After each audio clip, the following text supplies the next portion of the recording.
পরবর্তীতে তিনি তুর পাহাড় থেকে ফিরে এসে দেখতে পান বনি ইসরাইল আবারও তাদের পূর্বের ন্যায় আল্লাহর অনুগ্রহকে অস্বীকার করে একটি বাছুরের মূর্তি পূজা শুরু করেছে। পাথরে আঘাত করতেই পাথর থেকে পানির ধারা প্রবাহিত হতো। এত অলৌকিকতা দেখার পরও বনি ইসরাইল বা ইহুদি জাতি যে আসলে এক অকৃতজ্ঞ অভিশপ্ত জাতি তা এখানেও বোঝা যায়। তারা মুসা আলাইহিসসালামকে গিয়ে অভিযোগ করে বলতে শুরু করে, হে মুসা, আমরা এই একই রকম খাবারের ওপর ধৈর্য ধারণ করতে পারছি না। আজ থেকে প্রায় 1400 বছর আগে হযরত মুহাম্মদ সাল্লাল্লাহু আলাইহি সাল্লাম এই জাতির উত্থান, দম্ভ এবং তাদের চূড়ান্ত পরিণতি সম্পর্কে আমাদেরকে ভবিষ্যৎবাণী করে গিয়েছেন। রাসূল সাল্লাল্লাহু আলাইহি সাল্লাম বলেছেন, একটি সময় আসবে যখন ইহুদিরা পৃথিবীতে প্রচন্ড শক্তিশালী হবে, কিন্তু তাদের পতন শুরু হবে যখন।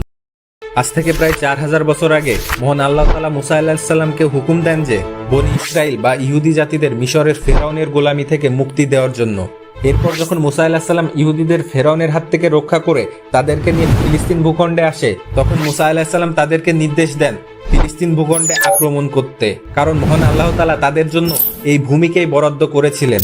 কিন্তু ইহুদি জাতি এতটাই নাফরমান যে তারা আল্লাহর এত অনুগ্রহ পাবার পরও তারা ভয়ে যুদ্ধ করতে অস্বীকার করে। তারা বলে, মুসা, তুমি আর তোমার রব গিয়ে যুদ্ধ করো, আমরা এখানেই বসে আছি। তাদের এই অকৃতজ্ঞতার ফলেই আল্লাহর পক্ষ থেকে ফয়সালা এলো। তারা আগামী 40 বছর এই প্রান্তেই বসবাস করবে, কিন্তু তারা কখনোই গন্তব্যে পৌঁছাতে পারবে না। তারা তখন যে স্থানে বসবাস করত সেটা ছিল শানশাই মরুভূমি, যেখানে একদিন টিকে থাকা দায়। সেখানে লক্ষ লক্ষ ইহুদি বসবাস করতে শুরু করে, কিন্তু এক পর্যায়ে এসে মরুভূমির প্রচন্ড তাপ এবং খাবারের অভাবে তারা তাদের নিজেদের ভুল বুঝতে পারে এবং মুসা আলাইহিস সালামও তাদের পক্ষ থেকে আল্লাহর কাছে বিশেষ ক্ষমা প্রার্থনা করে। এর পরবর্তীতেই মহান আল্লাহ তাআলা মুসা আলাইহিস সালামের প্রার্থনাকে কবুল করেন, যার কারণে মরুভূমির প্রচন্ড উত্তাপ থেকে রক্ষা করতে মহান আল্লাহ তাআলা তাদের মাথার উপর মেঘের সামিয়ানা দিয়ে রাখতেন এবং তাদের খাবার হিসেবে আসমান থেকে পাঠানো হতো মান্না এবং সালওয়া নামক খাবার, যার একটি ছিল মধুর মতো মিষ্টি এবং অন্যটি ছিল পাখির ভুনা মাংস। তারা তখন কোনো পরিশ্রম ছাড়াই রাজকীয় খাবার পেতে শুরু করলো। এরপর যখনই তারা পানির সংকটে পড়তো, মুসা আলাইহিস সালাম আল্লাহর নির্দেশে লাঠি দিয়ে পাথরে আঘাত করতেই পাথর থেকে পানির ধারা প্রবাহিত হতো। এত অলৌকিকতা দেখার পরও বনি ইসরাইল বা ইহুদি জাতি যে আসলে এক অকৃতজ্ঞ অভিশপ্ত জাতি তা এখানেও বোঝা যায়। তারা মুসা আলাইহিস সালামকে গিয়ে অভিযোগ করে বলতে শুরু করে, হে মুসা, আমরা এই একই রকম খাবারের ওপর ধৈর্য ধারণ করতে পারছি না। সুতরাং তুমি তোমার রবের কাছে দোয়া করো যে তিনি যেন আমাদের জন্য ভূমিজাত খাবার যেমন শাকসবজি, শসা, গম, মুসুর ডাল ও পেঁয়াজ উৎপন্ন করে দেন।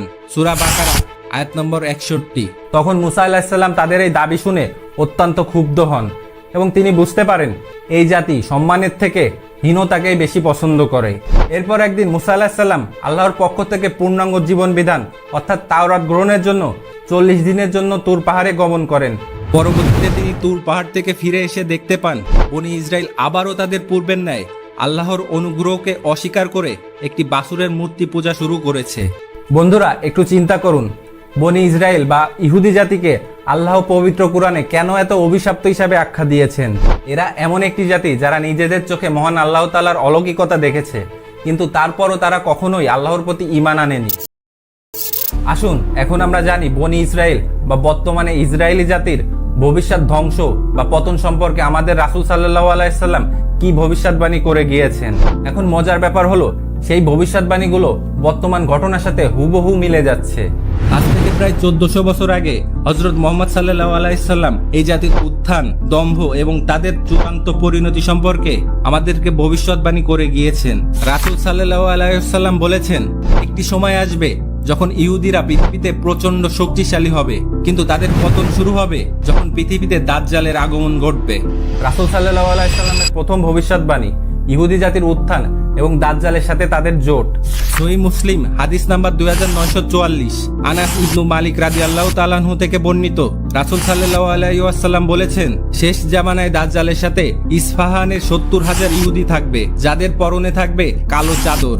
এখানে উল্লেখযোগ্য বিষয়টি হলো এই ইস্পাহান নামক স্থানটি হলো বর্তমানে ইরানের একটি শহর। তাহলে কি এই হাদিস দ্বারা আমরা ভবিষ্যতে ইসরায়েলের সঙ্গে ইরানের যুদ্ধে পরাজয়ের ইঙ্গিত পাচ্ছি?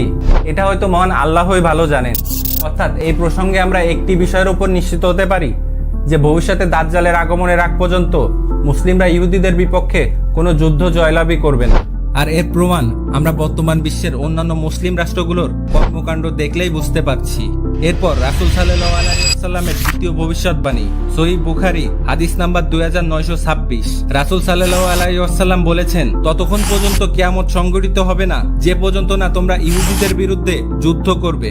এমনকি কোনো ইহুদি যদি পাথরের আড়ালেও লুকিয়ে থাকে তখন পাথরও কথা বলবে, হে মুসলিম, আমার পেছনে ইহুদি লুকিয়ে আছে, তাকে হত্যা করো। তবে এখানে একটি ব্যতিক্রম কথাও বলা আছে।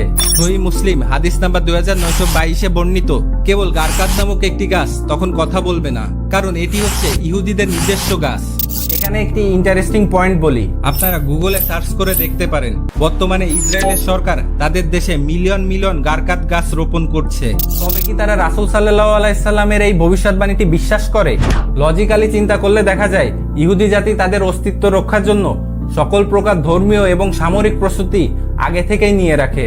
রাসূল সাল্লাল্লাহু আলাইহি সাল্লামের শেষ ভবিষ্যৎবাণী, সহিহ মুসলিম হাদিস নাম্বার 2937, লুদ নামক স্থানেই ঈসা আলাইহিস সালাম দাজ্জালকে হত্যা করবে, যা বর্তমানে ইসরায়েলের লর্ড শহর নামে পরিচিত। এবং দাজ্জালের পতনের সাথে সাথেই তার অনুসারী ইহুদি বাহিনীও চিরতরে ধ্বংস হয়ে যাবে। তো বন্ধুরা, হাদিস এবং কোরআনের রেফারেন্সগুলো বিশ্লেষণ করলে দেখা যায় ইহুদি জাতির বর্তমান দাপট একটি বড় ঝড়ের আগের স্তব্ধতা ছাড়াই আর কিছুই নয়।